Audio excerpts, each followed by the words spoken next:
Ya estamos en la sala de transmisión con el politólogo Alonso Cárdenas Cornejo de la Escuela de Ciencia Política de la Universidad Antonio Ruiz de Montoya.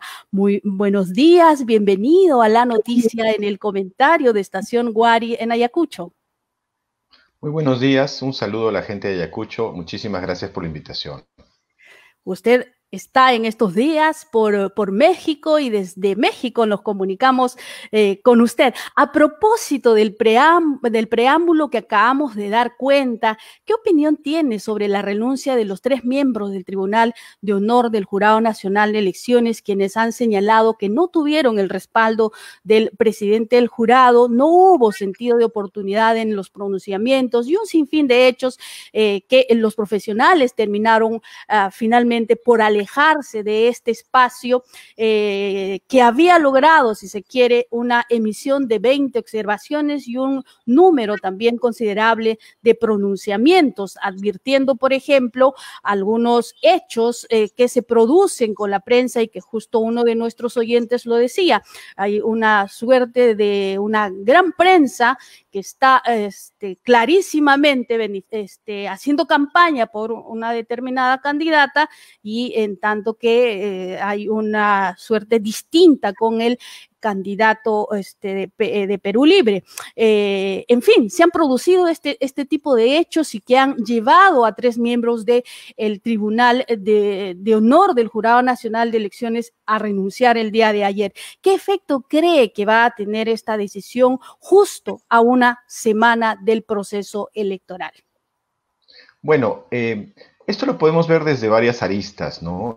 Yo creo que la más importante es que es una confirmación más de un deterioro, de una debilidad institucional muy grave en el Perú, en prácticamente todos los segmentos del Estado, ¿no?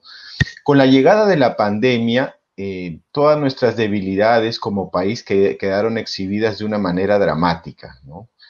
Los resultados de 20 años de crecimiento económico ininterrumpido prácticamente no generaron un cambio en la calidad de vida de la población, básicamente la población más olvidada, más marginada, más discriminada, que ahora ve en la candidatura del señor Pedro Castillo esa palabra tan importante en un proceso electoral que es el cambio.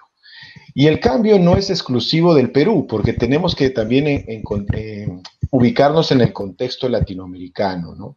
Tenemos un proceso de cambio que ya ha comenzado en nuestro vecino del sur, en Chile, donde el proceso constituyente ya está en marcha y donde, por, digamos, asombro de la comunidad internacional, una candidata del Partido Comunista Chileno ha ganado la alcaldía de Santiago, algo que es realmente insólito, tomando en consideración que Chile pues, fue el primer país en el mundo donde se aplicó a rajatabla el modelo que tenemos en el Perú. Y si veíamos un poco también al norte, Colombia está en una situación terrible, muy difícil, ¿no? De prácticamente una guerra de baja intensidad que se vive en las calles con cientos de muertos, desaparecidos, torturados, etcétera. Y yo creo, desde la evidencia comparada, que el proceso colombiano también va a terminar en una constituyente, ¿no? La situación del presidente Duque es ya insostenible para los ojos de la comunidad internacional y también para la sociedad colombiana, que ha perdido totalmente la confianza en sus instituciones, y esto indefectiblemente desde mi punto de vista va a terminar en un proceso constituyente. Entonces, en este contexto latinoamericano nos ubicamos nosotros, ¿no? Donde el Perú ha tenido pues peores resultados que Colombia y que Chile en materia de manejo de la pandemia. La evidencia internacional está ahí para comprobarlo. Entonces, nosotros nos enfrentamos, desde mi punto de vista, también ya a un proceso de transición ineludible, ¿no? Pero detener o postergar ese proceso va a generar también, creo yo, mayor inestabilidad en el país, ¿no? El proceso ya comenzó, pero si nosotros estamos saboteándolo, pisoteándolo, metiéndole cabe, eso va a generar mucho mayor inestabilidad, gane quien gane la presidencia de la República. Es muy importante reconocer y considerar que el proceso de transición se ha iniciado. Si no lo queremos ver, bueno, eso ya es otro problema, pero eso es, creo yo, lo que nos deja, ¿no? Lo que nos deja también este proceso electoral. Ujú. En todo caso, nosotros vamos también en esa línea. Hay gente que dice, bueno, las realidades de estos países son distintas a la nuestra, no se pueden comparar, por lo tanto, nosotros, es decir, hay una serie de argumentos de resistencia frente a aquello que nos acaba de señalar y a aquello que también la población busca, el cambio. Claro, pero hay un elemento que antes no existía que se llama el coronavirus. El Ah, coronavirus ha exhibido que, digamos, el país hacía agua prácticamente por todos lados. Yo le doy algunos datos, ¿no? Antes de la llegada de la pandemia, el Perú apenas tenía 120, 130 camas UCI. Países como Alemania, por ejemplo, tenía 45.000. Imagínese usted, o sea, las diferencias son pero tremendas, ¿no? El Perú, abismales. el Perú tiene el exceso de muertes más alto del mundo. Según una investigación del Financial Times, hemos tenido el peor manejo de la pandemia del mundo. La pérdida de empleo que ha habido en el Perú entre el primer trimestre y el segundo trimestre del año 2020, según datos de la OIT, fue de menos 25%, cuando el promedio latinoamericano no llegó ni a 10%, ¿no?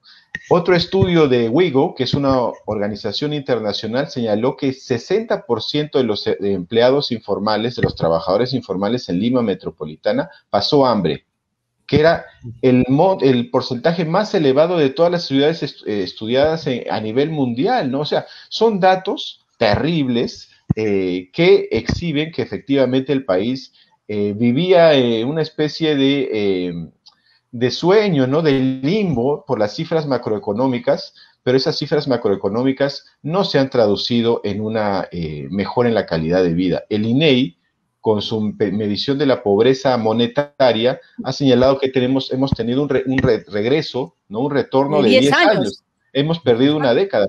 Pero la pobreza monetaria, digamos, es la manera, discúlpenme la expresión, más pobre de medir la pobreza, porque solamente considera el ingreso, ¿no? La capacidad de consumo, pero no considera factores estructurales como el acceso al saneamiento, ¿no? La vivienda digna, un empleo decente, acceso a la salud, que es otro concepto de pobreza que se llama pobreza multidimensional, Multi, que en el Perú exacto. no estamos utilizando, ¿no? Si nosotros utilizamos Claro, pobreza porque multidimensional, claro, si se midiera a través de lo multidimensional, la situación fuera muchísimo Terrible. más por, su, grave. por supuesto, la pobreza multidimensional en el Perú no debe bajar del 50%, ¿no? Además, ¿cómo vamos a poder decir que una persona no es pobre cuando el 30% de la población del Perú, más de 10 millones de personas, no tiene acceso al saneamiento? O sea, puedes ganar 400 soles mensuales, pero si no tienes saneamiento en tu casa, o lo que también exhibió la pandemia, ¿no? Que el 50%, casi el 50% de los hogares en el Perú no tiene acceso al sistema de refrigeración. Pues obviamente esas personas que viven en esas condiciones, a pesar de que ganen más de 400 soles, pues deben considerarse pobres porque sus condiciones estructurales no se han mejorado, ¿no? Y si a eso le sumamos, por ejemplo, todas las limitaciones que tiene el sistema de salud, todas las limitaciones que tiene el sistema de educación, donde una gran cantidad de colegios no tienen algo tan básico como un baño para poder lavarse las manos, pues estamos ante un escenario que urgentemente requiere un cambio. En estos días se está hablando mucho de modelo. El modelo es la palabrita que todos están en boca de todos, el cambio de modelo, dice. Y ya hemos visto esos cambios de modelos. Primero tenemos el consenso de Washington que cambió el modelo. Antes teníamos a Keynes que cambió un modelo. ¿Necesitamos cambiar realmente un modelo? ¿O necesitamos adaptarnos a nuestras propias circunstancias? Porque cada país tiene sus propias particularidades. Bueno, efectivamente, ¿no? Primero entendamos qué es un modelo, ¿no? Hay muchas definiciones porque este es un concepto ambiguo, pero yo lo definiría como la estrategia, la hoja de ruta, el plan que ha seguido el Perú a partir de la Constitución de 1993 para ser un país desarrollado. Porque eso es lo que a nosotros nos interesa, ¿no? El tema de fondo es que el Perú deje de ser un país subdesarrollado o en vías de desarrollo y se convierta en un país desarrollado. Volviendo a la pandemia, el coronavirus ha demostrado que esa hoja de ruta que se trazó a partir de 1993 no ha funcionado, porque todos los países se han sometido al mismo examen que se llama coronavirus y el Perú ha tenido el peor resultado del mundo. Pues obviamente esos elementos estructurales quiere decir que es necesario modificar esa estrategia que no está funcionando, porque el coronavirus nos ha puesto en el peor lugar a nivel mundial. Si nosotros vemos, por ejemplo, la psicología, ¿no? En la psicología dicen que la locura es hacer lo mismo, esperar y esperando resultados distintos. Si nosotros seguimos en lo mismo, no va a haber resultados distintos. Necesitamos cambiar para tener resultados distintos. Y los resultados que estamos teniendo a la fecha, insisto, son los peores a nivel mundial.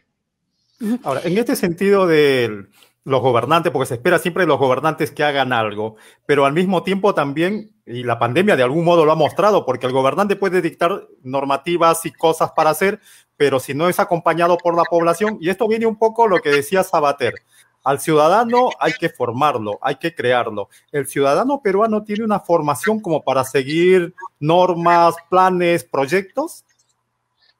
Bueno, ahí hay un tema muy interesante, ¿no? Que en el Perú, como las instituciones son tan débiles, dependen mucho del gobierno. ¿Y a qué me refiero esto? Por ejemplo, en el caso chileno, el gobierno del presidente Piñera se estaba desmoronando y tenía 4% de aprobación.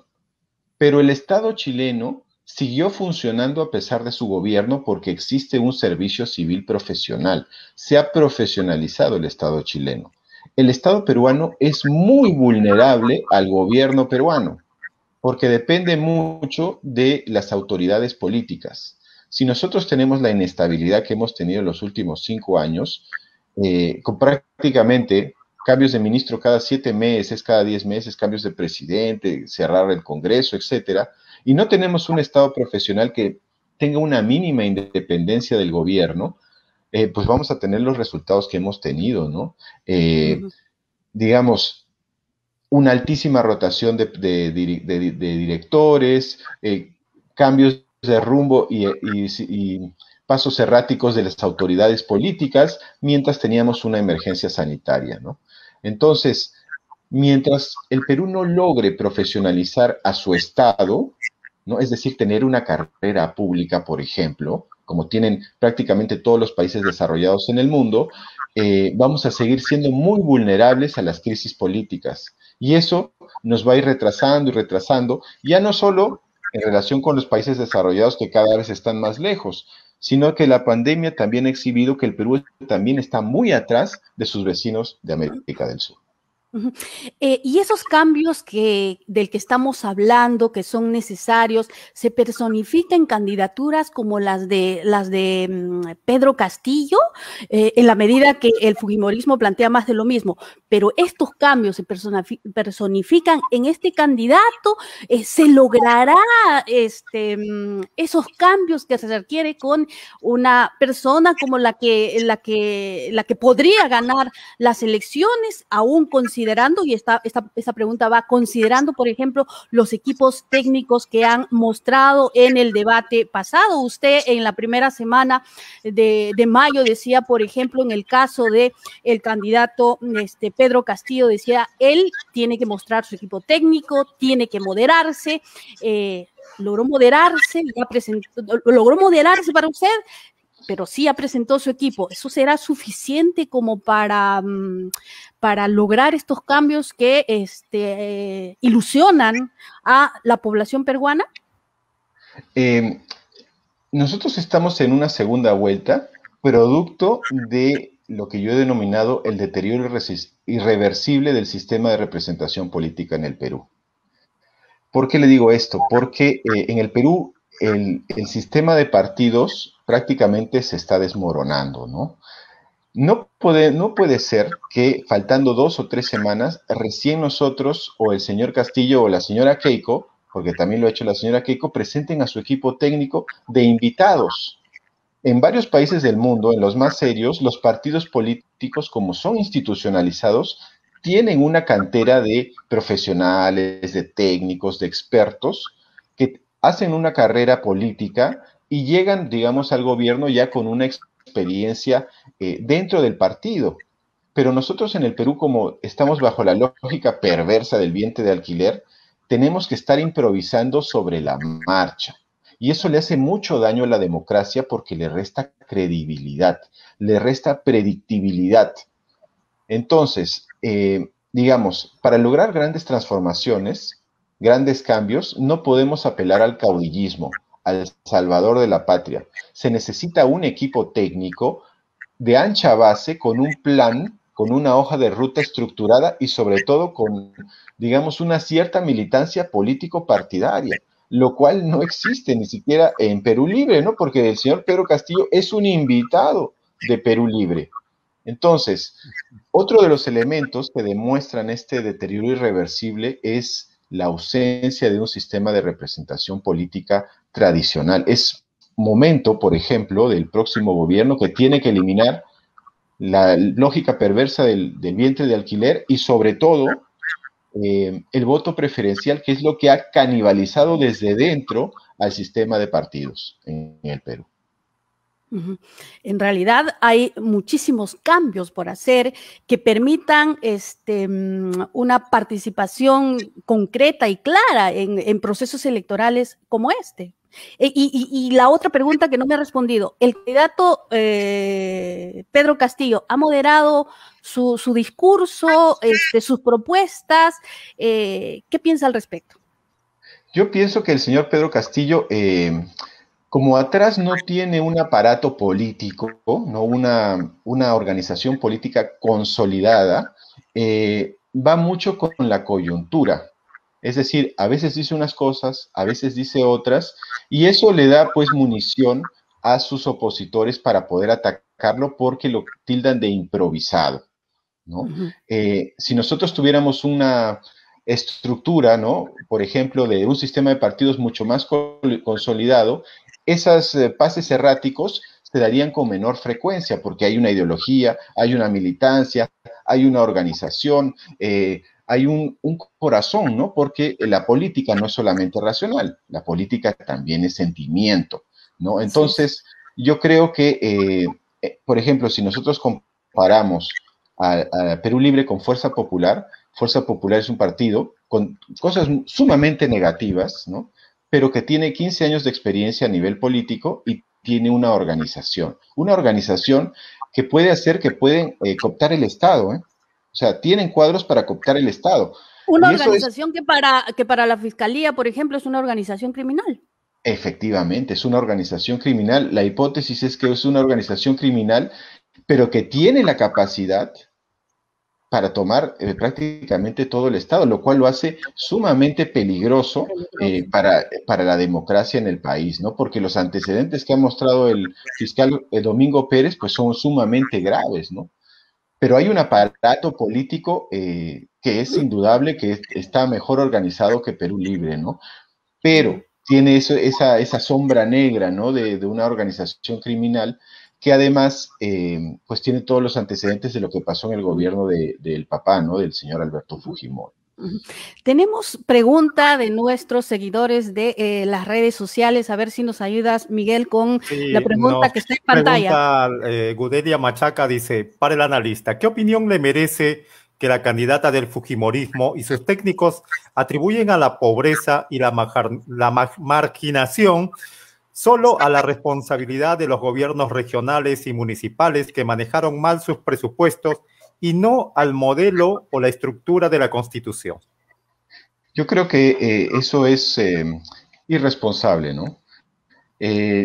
Digamos, la debilidad de los gobiernos regionales y locales que existe es también consecuencia del centralismo limeño, ¿no? Ese centralismo que es uno de los más exacerbados de América Latina y que además en Lima las cosas pues tampoco se hacen de la mejor manera. O sea, Lima no es un ejemplo de una capital latinoamericana en prácticamente ningún aspecto, porque si nosotros vemos qué se considera como una ciudad sostenible, es manejo del agua, que Lima no tiene, un sistema de transporte público moderno que Lima no tiene y capacidad para gestionar un desastre natural como un sismo de gran magnitud, que obviamente Lima tampoco tiene, ¿no? Entonces, ese centralismo perverso es una de las causas de que los gobiernos regionales y locales tampoco hayan tenido un buen funcionamiento. Y otra de las causas es la debilidad del sistema de partidos, ¿no? Porque, digamos, a nivel de gobiernos locales existe más el caudillismo, ¿no? Digamos, muy pocos movimientos regionales sobreviven, por ejemplo, más de 3 elecciones, ¿no? Politólogo, ¿qué opinión tiene sobre los resultados que salen de las encuestas el día de hoy? Ipsos, IEP y hace algunos días Datum. En el caso de Ipsos va entre 51 y 40, 51 para el candidato de Perú Libre, 48 para la candidata fujimorista, en tanto que en el caso de IEP lo que nos señala es que el candidato de Perú Libre tiene una cierta baja y la candidata fujimorista una cierta subida. Y en el caso de Datum hay una suerte de empate técnico, pero fuera lo que fuera, en las tres hay cierta coincidencia. Teniendo esos datos, ¿cuál cree que sea la tendencia de acá hasta el 6 de junio? Bueno, yo creo que ahí también tenemos que ver algunos ejemplos latinoamericanos, ¿no? Yo creo que el peor error es votar con miedo, ¿no? El miedo siempre ha sido un muy mal consejero. Y lo que nosotros hemos visto en las últimas semanas en el Perú ha sido una campaña masiva de terror, ¿no? De terror que se van a acabar las importaciones, de que va a regresar el Sendero Luminoso, que nos vamos a convertir en una mezcla entre Cuba y Venezuela, ¿no?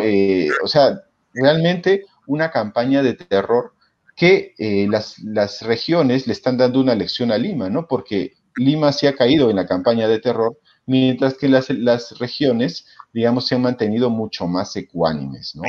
Y el terror, pues eso es muy mal consejero, pero yo creo que en esta última semana va a venir pues toda la artillería pesada, toda la artillería de demolición hacia el candidato, digamos, Pedro Castillo, ¿no?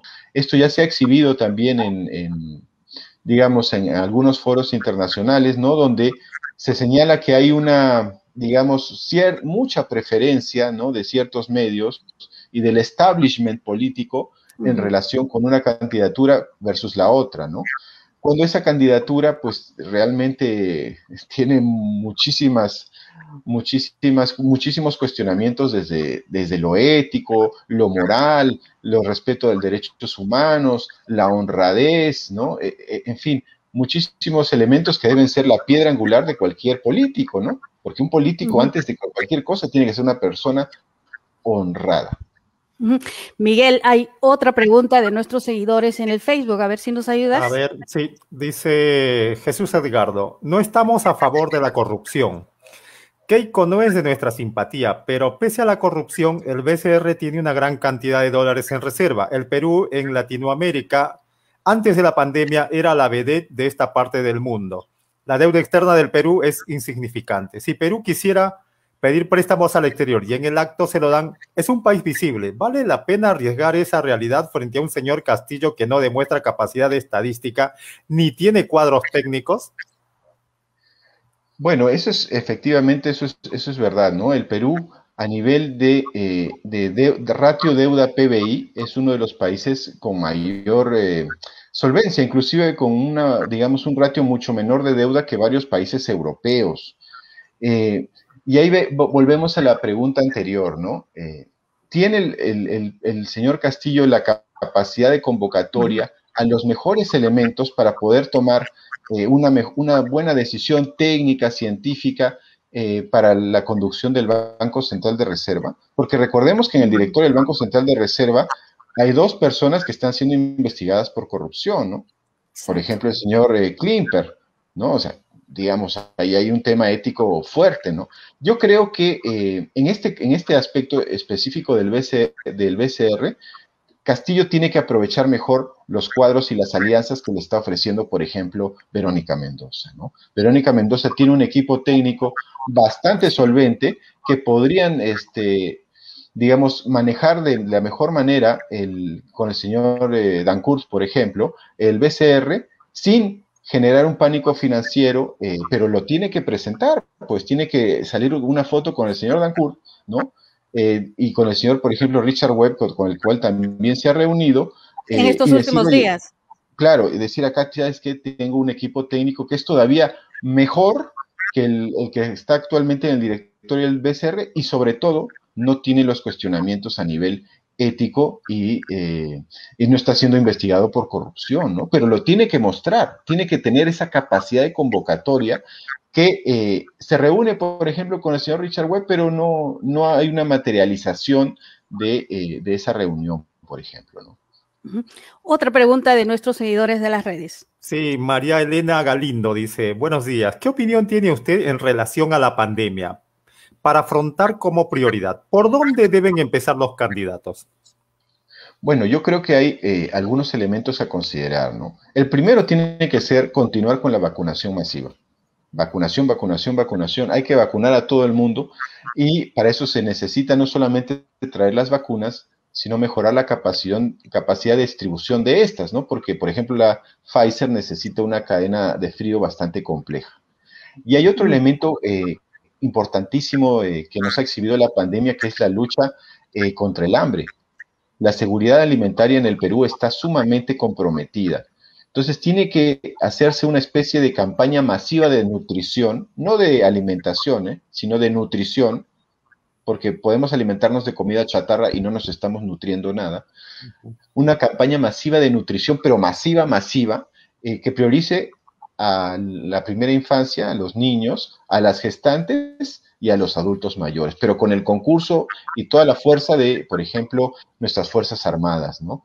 Otro elemento fundamental tiene que ver con, digamos, empezar a revisar las exoneraciones tributarias, ¿no? Recordemos que según datos de la SUNAT, entre el 2009 y el 2019, el Perú dejó de recibir 130.000 millones de soles por exoneraciones tributarias. Es el momento, por ejemplo, de que a los casinos, los tragamonedas empiecen a pagar impuestos, ¿no? Claro. Elementos así son importantísimos para poder enfrentar la pandemia de mejor manera, pero yo creo que las dos prioridades deben estar la vacunación masiva a todo vapor y una campaña muy agresiva de nutrición, alimentos saludables y nutritivos a la primera infancia, a las gestantes y a los adultos mayores. ¿Cuán importante será el debate para la determinación del voto de los indecisos? Porque los candidatos deben ir justamente en busca de los indecisos. ¿Cuán importante va a ser o no va a tener ningún efecto? ¿Cómo lo ve, por ejemplo, esto? Bueno, este es un tema muy interesante, ¿no? Ya en los 60, esto de los debates se empezó a estudiar con mucha profundidad a raíz del debate entre Richard Nixon y John F. Kennedy, ¿no? Donde básicamente nace la comunicación política, ¿no? La imagen política, porque como esto se ha estudiado tanto, ya no solamente es lo que uno dice, sino cómo lo dice, ¿no? Los gestos, las posturas, inclusive la vestimenta, ¿no? El lenguaje no verbal, eso es importantísimo. Y segundo, yo creo que dada la polarización extrema que se está viendo y dada la precariedad de los partidos, porque nuestro sistema de partidos es muy precario, el rol del candidato tiene un papel preponderante, ¿no? Entonces, al estar todo prácticamente en empate técnico, tener una gran debilidad de los partidos y un culto a la personalidad sumamente arraigado. Y además, tomando en consideración que esto de los debates en muchos lugares del mundo se ha estudiado y efectivamente ha tenido un impacto, este debate del día domingo en Arequipa puede marcar definitivamente la tendencia, ¿no? ¿Quién parte como favorito? Bueno, la señora Keiko Fujimori ya tiene 3 campañas presidenciales de experiencia en segunda vuelta, tiene la experiencia de ser parlamentaria y ha tenido la experiencia de ser primera dama. O sea, hay una trayectoria política que nos guste o no nos guste, pero tiene esta trayectoria política, ¿no? Y el señor Pedro Castillo tiene la ventaja de ser la novedad, el cambio que tanto se necesita, ¿no? Ahí básicamente creo que se juegan las cartas más importantes del domingo hacia el día de la elección. ¿Qué espera de este debate de la noche a partir de, o en términos de propuestas técnicas concretas, y que generen el cambio o que buscan el cambio, la población busca el cambio concreto en el país? ¿Qué se espera? ¿Qué tendrían, dónde tendrían que ponerle énfasis en términos de propuestas ambos candidatos, o por lo menos el candidato, si se quiere, favorito de esta elección? Bueno, básicamente lo que se tiene que decir son propuestas muy claras, ¿no? Y que vayan directamente a las grandes necesidades que ahora tiene la población, ¿no? Que básicamente es empleo, ¿no?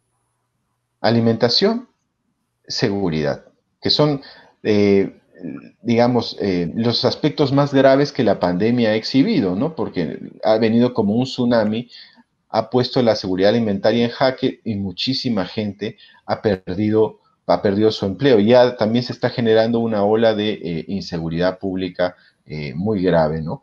Pero más allá de las propuestas, lo que queda en el inconsciente colectivo son los puyazos, es decir, la capacidad de atacar, la capacidad de defenderse, ¿no? Y la capacidad de también plantear propuestas. Entonces, yo creo que ahí el candidato Pedro Castillo tiene un arsenal para darle buenos golpes, buenos puyazos a la candidata Fujimori, dados sus antecedentes, ¿no?